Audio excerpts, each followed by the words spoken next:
안녕하세요. 이번 영상에서는 아키캐드를 구성하고 있는 화면 요소에 대해서 같이 알아보고요. 이 화면 요소를 구성하고 있는 여러 가지의 팔레트들, 상자들을 설정하고 잃어버렸을 때 찾는 방법을 좀 같이 알아보도록 할게요. 일단은 아키캐드 제일 위에 보시게 되면 파일, 편집, 뷰, 디자인, 문서 뭐 여러 가지가 있는데 여기를 이제 작업 표시줄이라고 그러고요. 다른 여타 프로그램처럼. 두 번째 보게 되면은 행동바가 있어요. 행동. 그러니까 내가 어떤 행동을 할 때 쓰는 단축 아이콘들이 있는 거죠. 뭐 나중에 하겠지만 뭐 필렛이라든지 뭐 목깎기라든지 뭐 컨트롤 Z, 컨트롤 Y처럼 다시 실행, 실행 취소 뭐 여러 가지 이제 행동을 할 수 있는 행동바가 있습니다. 그리고 나서 그 밑에 보시게 되면은 정보상자 팔레트라고 있는데요. 이 정보상자 팔레트는 아주 유용하게 씁니다. 근데 이제 좀 형식을 보면 지금 가로 형식으로 제일 위에 있는데요. 이따 하겠지만 이렇게 가로 형식으로 잘 쓰진 않습니다.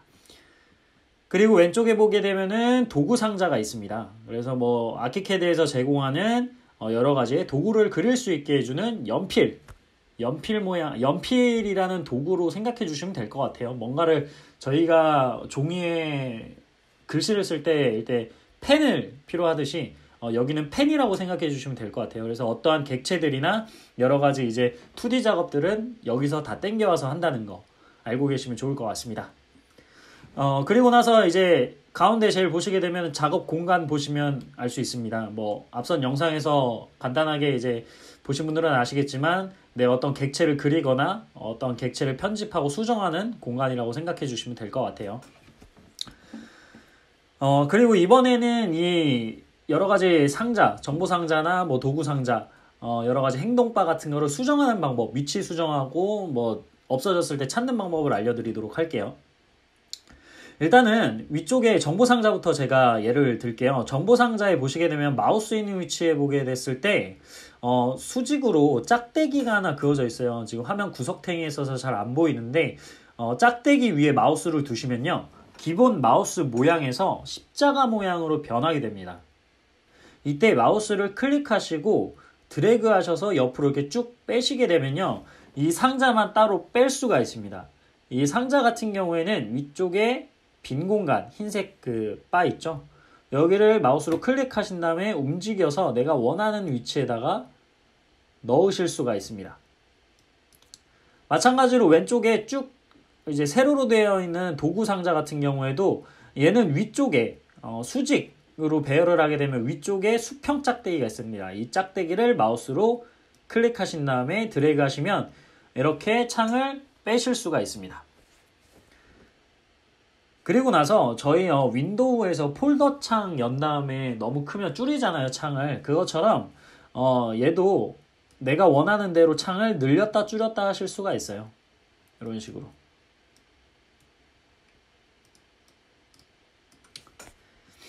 자, 그런데 가끔 이제 여러분들이 뭐 아키캐드도 그렇겠지만 여타 프로그램에서 이 창을 제가 모르고 실수로 닫았어요. 그러면 항상 여러분들이 하시는 게 있죠.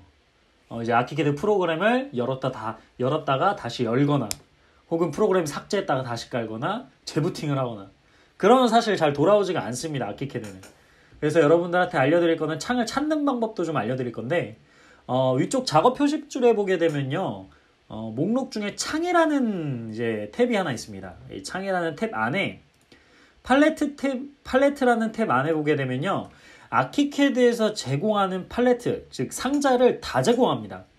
지금 현재 상태바라고 되어 있죠. 이 상태바 위에 이제 이 행동바를 말하는 거예요. 얘만 지금 나와 있기 때문에 다른 탭에는 파란색 앞에 음영이 들어와 있지 않고요. 상태바에만 음영이 파란색으로 들어와 있습니다. 그래서 내가 원하는 상자 있죠. 창을 열고 싶으면 그냥 여기서 찾아서 여세요. 제발 이제 뭐 아키캐드를 열었다 닫고 이러지 마세요. 열었다 닫아도 안 나와요. 네. 그 점 양해해서 이제 생각해서 해주시면 될 것 같아요.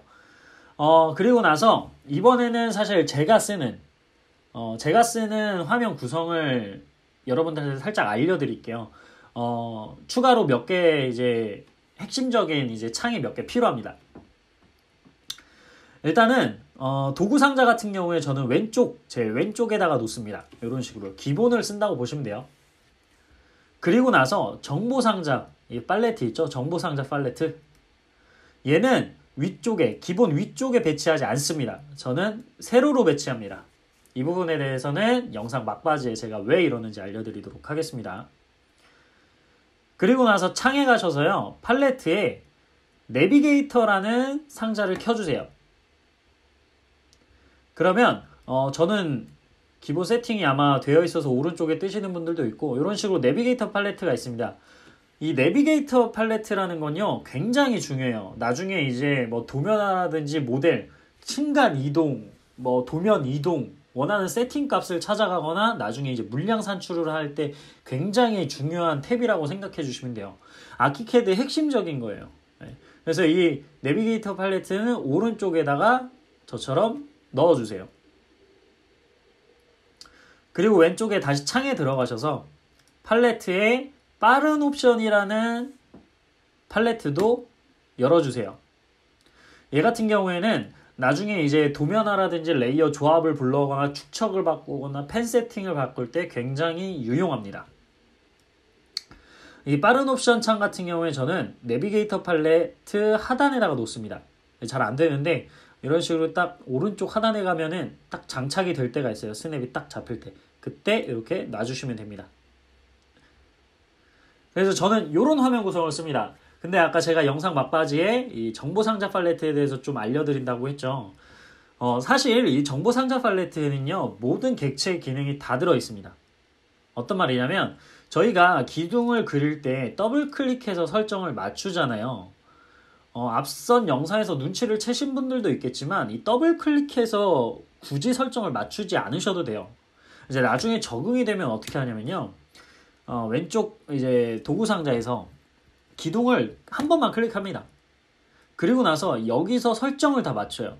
사실 아직 레이어를 하진 않았지만 레이어 설정부터 그리는 방법, 재료 설정, 편단면 표현, 기둥의 높이, 기둥의 뭐 사이즈, 혹은 볼을 한번 클릭하면 보의 설정이 사실 여기 다 들어있어요. 저 같은 경우에 왜 왼쪽에다 두냐면 사실 이 설정들이요 위쪽 줄에다 놓게 되면 몇 개 보이지가 않아요. 이제 옆으로 배열이 되면 아무래도 옆 공간이 좁다 보니까 배열되는 게 작아요. 그래서 저 같은 경우에 이 정보상자 같은 경우에는 왼쪽에다가 배치를 합니다. 그리고 나서 마우스를 정보상자 팔레트에 놓으시고 휠을 쭉 내려보시게 되면 하위 설정들도 다 나오게 됩니다. 그래서 뭐 여기에 나오지 않는 설정도 있어요. 뭐 중요한 아이디 설정 같은 경우에 뭐 여러 가지 나오지만 뭐 나중에 추후에 하겠지만 정보값을 입력할 수 있는 창 같은 경우에는 사실 이제 이 창을 더블 클릭해서 들어가야지만 내가 설정들 내부 속성을 입력해 주실 수가 있어요. 뭐 사실 이거는 근데 잘 많이 쓰지는 않아요. 정말 내가 익숙해져야지만 쓰는 카테고리라서 나중에 이거는 따로 영상을 찍도록 하겠습니다. 그래서 기본적으로 이 정보상자 팔레트 안에 내가 어떤 객체를 더블 클릭했을 때의 설정이 다 몰려 있어요. 그래서 저 같은 경우 이렇게 왼쪽에다 배치하고 바로 그냥 더블 클릭해서 사용하지 않고요. 클릭해서 원하는 설정들을 바꾸고 바로 바꾸고 클릭해서 넣고요. 뭐 여기서 바로 바꾸고 클릭을 합니다. 뭐 이런 식으로 내가 좀 이제 작업 효율을 빠르게 하실 수가 있는 거죠. 그리고 나서 제가 하나 더 팁을 알려드릴게요. 제가 아까 이 창 같은 경우에요. 없어졌을 때 하나씩 클릭해서 찾았잖아요. 근데 하나씩 클릭해서 찾지 마시고요. 제일 위에 보면 주요 팔레트만 보이기라는 탭이 있습니다. 이 주요 팔레트만 보이기라는 탭을 마우스로 클릭을 하면은 아키캐드에 제가 방금 자주 썼던 이제 상자들이 팔레트가 자동적으로 나오게 됩니다. 이게 이렇게 돼도 다 한 번에 떠요. 얘가 다 닫아버릴게요. 이런 식으로 다 닫았어요. 창에 가서 팔레트에 주요 팔레트 보이기 하면은 다 떠요. 네. 그래서 뭐 하나씩 굳이 안 찾으셔도 이렇게 내가 원하는 주요 팔레트들을 한 번에 불러오실 수가 있습니다. 그리고 나서 얘를 만약에 아키캐드를 닫고 다시 열게 되잖아요. 그래도 내가 지금 현재 맞춰놓은 팔레트가 기본적으로 세팅이 마지막 설정이 돼서 실행이 됩니다. 한번 같이 해볼게요. 파일에 새로 만들기에 새로 만들기를 눌러주세요. 그리고 나서요. 여기에 보시면요. 하단에 보면은 작업 환경 프로파일이라는 게 있습니다. 작업 환경 프로파일에 보면은 현재 프로파일, 아마 아키캐드를 새로 열게 되면은 이전에 종료했던 프로파일 뭐 이런 명령어가 있을 거예요. 그거에 기본적으로 선택이 되어 있어요. 그 상태에서 그냥 여시면 돼요. 근데 이것도 싫다. 나는 아키캐드의 처음 설정에 팔레트로 하고 싶다 그러면요. 이 작업 환경 프로파일이라는 탭에서 기본 프로파일을 선택해주고 열면 돼요. 그러면 사실 내가 지금 맞춰놨던 화면 구성이 아니라 아키캐드 처음 열었을 때, 처음 설치했을 때 이제 환경으로 바뀌게 돼요. 그래서 뭐 굳이 내가 항상 아키캐드를 열어서 내가 원하는 팔레트를 항상 맞춰줄 필요는 없어요. 다시 한번 열어볼게요. 내가 원하는 팔레트들을 배치를 하고요. 다시 한번 새로 만들기에 새로 만들기를 눌러주신 다음에 현재 프로파일 혹은 아키캐드를 완전 껐다가 키게 되면 마지막 뭐 저장했던 프로파일이라고 뜰 거예요. 그거를 선택하시고 열면은요. 아키캐드를 새로 열 때 내가 전에 맞춰놨던 팔레트들이 세팅돼서 실행이 됩니다. 이렇게 해서 화면 구성에 대해서 같이 여러분들하고 이번 영상에서 알아봤습니다. 다음 영상을 시청하시기 전에 좋아요와 구독 그리고 알람 설정까지 해주시면 감사하겠습니다.